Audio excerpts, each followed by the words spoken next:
যুবক তো শুধু শুধু পাগল হয় নাই, সারা রাত্র নামাজ, সারা দিন রোজা। ইমাম কর্তুবী লেখছেন, নাইলে বলতাম না।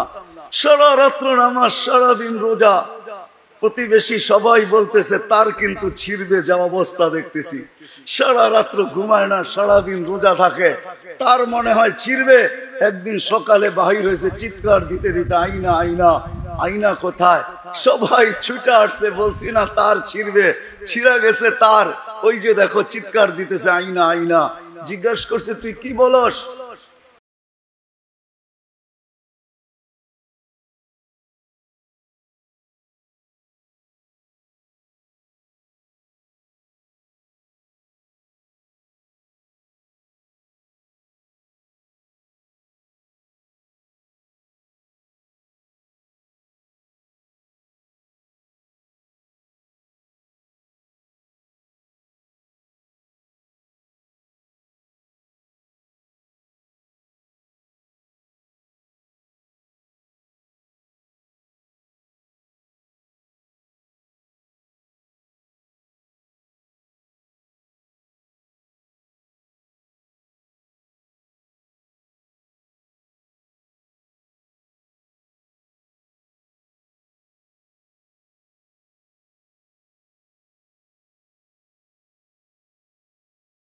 আবার দৌড় লাগাইলাম, দেখলাম মুক্তার এক ঘরের গেটে কেউ দাঁড়ায় আছে, যার রূপের বর্ণনা আমার দ্বারা সম্ভব না, কোন সৃষ্টির দ্বারাও সম্ভব না। আমি ভাবলাম এটাই হবে, দিলাম জাম্প। ও থামায়া বলল আমি না, যার তালাশে তুমি দৌড়ায় আসতেছো সে ভিতরে বসে আছে।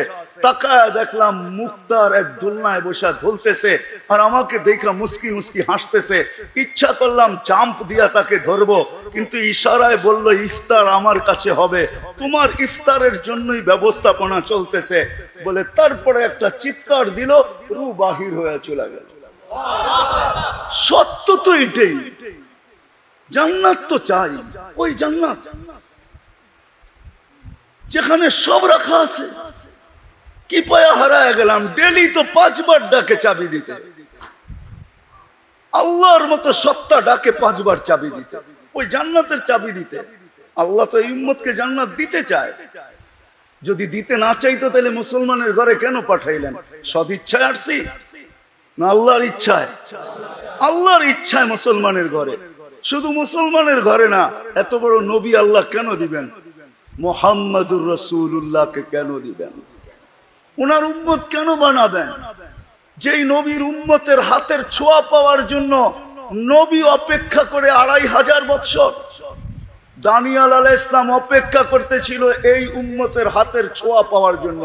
বদায়ে নেহায় লেখা আছে, উলামা ইচ্ছা করলে দেখা নিতে পারে, রিওয়ায়াত কি ওটা দেখা নিতে পারে। 2500 বছর অপেক্ষা করছেন দানিয়াল আলাইহিস সালাম শুধু এই উম্মতের হাতের মাধ্যমে কাফন আর দাফন পাওয়ার জন্য। কতদিন? 2500 বছর। আবু মুসা আশআরী রাদিয়াল্লাহু তাআলা আনহু ইরাক স্বাধীন হওয়ার সময় ওনারা নিজের হাতে কাফন পরায়া দানিয়াল আলাইহিস সালামকে দাফন করছেন। ওনার দোয়া আল্লাহ কবুল করছেন, ওনাকে আল্লাহ 2500 বছর সুরক্ষিত রাখছেন। ওই দানিয়াল যাকে হিব্বুল্লাহ বলা হয়তো, আল্লাহর ভালোবাসা, হিব্বুল্লাহ। আমাদের নবীকে আল্লাহ 20 নবীর 20টা গুণ দিয়েছেন, তার ভিতরে হুব্বা দানিয়াল, দানিয়াল আলাইহিস সালামের ভালোবাসা দিয়েছেন। 20 নবীর 20টা জিনিস দিয়েছেন। আমাদের নবীজি হওয়ার সাথে সাথে 20 নবীদের 20টা জিনিস ভিতরে আল্লাহ ঢুকাইছেন। প্রথম ঢুকাইছেন খুলুকা আদম, তর্জমা করা যাবে না। খুলুকা আদম, মারিফাত শীশ, সুজাআত নূহ, খুল্লাত ইব্রাহিম, লিসানা ইসমাঈল, রিদা ইসহাক, ফাসাহাত সালেহ, হিকমত লূত, বুশরা ইয়াকুব, জামাল ইউসুফ, সবর আইয়ুব, তাআত ইউনুস, জিহাদ ইউশা, সৌত দাউদ, হুব্বা দানিয়াল, ওয়াকার ইলিয়াস, জুহুদা ঈসা, কুওয়াত মূসা, হাইবাত সুলাইমান ওয়া ইলমাল খিদির। 10টা ঢুকায়া দিয়েছেন। ঢুকায়া দিয়া বলছে ওয়াগমিদুহু ফি জামি আখলাকিন নবিয়্যিন, আমার বন্ধুকে সমস্ত নবী রাসূলের আখলাকের ভিতরে ডুবায়া দাও। ওই দানিয়াল আলাইহিস সালাম 2500 বছর অপেক্ষায় ছিলেন উম্মতে মুহাম্মদী হওয়ার জন্য।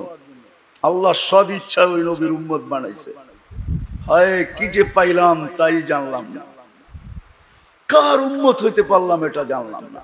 সদ ইচ্ছায় বানাইছে, রব্বে খাবার কসম। কেউ আমরা জানি না, আল্লাহ কুদরত দিয়া বানাইছে। আমাদেরকে বাছাই করে আগে রেখা দিয়েছেন, মানব জাতির ভিতর থেকে আমাদেরকে বাছাই করছেন এই উম্মতকে, এক একজনকে। আমি তো আমারটা বলি, আমার মনের ধারণা, না জানি মানব জাতির ভিতর থেকে কত কোটি মানুষকে বাছাই করার পরে আমি যখন কুদরতি হাতে আসছি, তো আল্লাহ বলছে একে উম্মতে মুহাম্মদীর জন্য রেখা দে। এরকম প্রত্যেককে বাছাই করছেন। হুয়া যে তাবাকুম, কোরআন বলে আমাকে, কোরআন আমাকে বুঝায়, আল্লাহ নির্বাচিত করছেন, বাছাইকৃত আমরা উম্মতে মুহাম্মদী হওয়ার জন্য। আল্লাহ আমাদেরকে বাছাই করছেন, আমরা বাছাইকৃত সবাই আগে।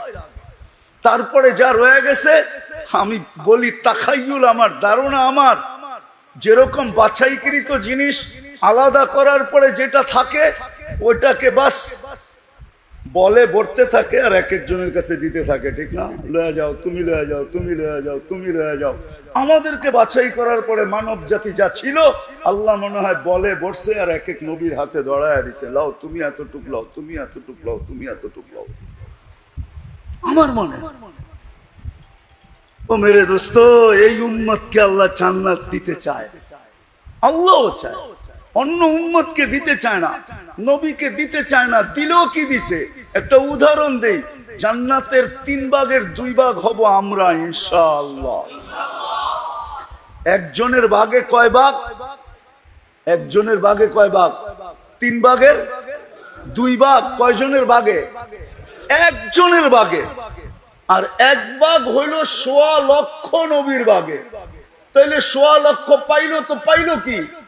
আমি বলতে পারি আল্লাহ যেন দিতেই চাইছিলেন না, পরে ভাবছেন যে প্রশ্ন উঠবে যে একজনকে সব দিয়া দিলাম আর কাউকে কিছু দিলাম না, এই জন্য সবাইকে একটু একটু দিয়া পুরাটা আমাদের নবীজিকে উঠায় দিয়া দিয়েছে।